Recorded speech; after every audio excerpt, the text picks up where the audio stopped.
Tepat sebelum Tuhan itu mengusir mereka dari Taman Eden, Tuhan Allah membuat pakaian dari kulit binatang untuk Adam dan istrinya, lalu mengenakan itu kepada mereka. Sekarang pertanyaannya, kenapa daun-daun itu nggak cukup untuk menutupi rasa malu mereka? Kenapa Tuhan harus membuat pakaian dari kulit binatang? Ayat ini itu penuh dengan makna teologis yang dalam banget. Pertama, perhatikan ya. Tuhan sendiri yang membuat pakaian itu, bukan Adam, bukan Hawa.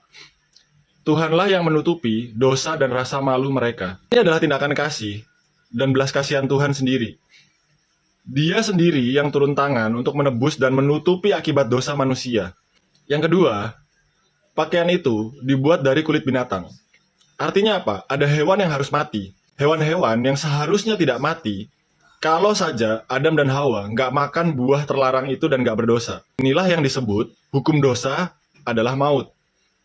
Dosa pertama manusia secara langsung menyebabkan penumpahan darah pertama dalam sejarah Alkitab. Dan yang luar biasa, Tuhan yang hidup dan yang kudus itu memilih menerima darah dari hewan pengganti daripada menuntut darah manusia berdosa itu sendiri. Inilah yang disebut penebusan melalui pengorbanan pengganti, atau sebutannya adalah substitutionary atonement.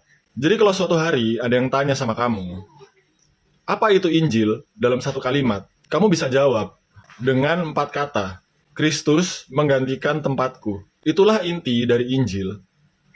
Dan kita bahkan sebelum keluar dari Taman Eden saat pertama kali Tuhan menunjukkan itu, hewan-hewan yang mati di taman itu tuh nggak berdosa.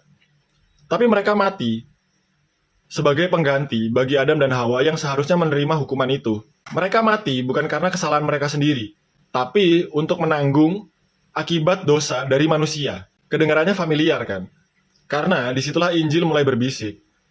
Bayangan pertama dari salib sudah dimulai dari Taman Eden. God bless you guys.